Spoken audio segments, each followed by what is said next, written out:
I am often asked if I use a voice changer on this channel. I 100% do. Do you want to know why? I noticed on other platforms that when I would express my opposition to conservative politicians like Doug Ford and Pierre Poilievre, I would get very serious, violent threats from purported Canadian conservatives. I wanted to find out what was going on, so I started this channel. And I have received some very scary threats since starting my YouTube channel about 50 days ago. I got comments warning me to stop, telling me I should be scared and that I would regret criticizing conservatives and Poilievre most specifically. I couldn't believe this was Canada. I realized that the Conservative Party had become a violent extremist group, or that it was certainly being supported by violent extremists. I got comments like these.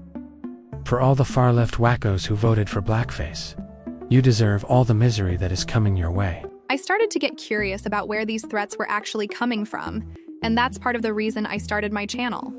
I wanted to see where the supporters were coming from. In my analytics, I can see many, if not most, of the Pierre Poilievre fans are not Canadian at all. Isn't that weird?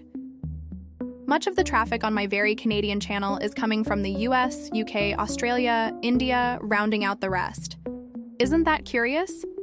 Looking at a 90-day overview of traffic on my channel, you can see that just a little over 50% of the viewers are Canadian. And this is Avery Inside, a very specifically Canadian politics channel. Why do Americans like Doug Ford and Pierre Poilievre so much? Americans are clearly boosting Pierre Poilievre and Doug Ford. Now ask yourself why. I think I know. A vote for Canadian Conservatives is a vote for an American soft coup of Canada. Americans know Pierre Poilievre and Doug Ford are on their side.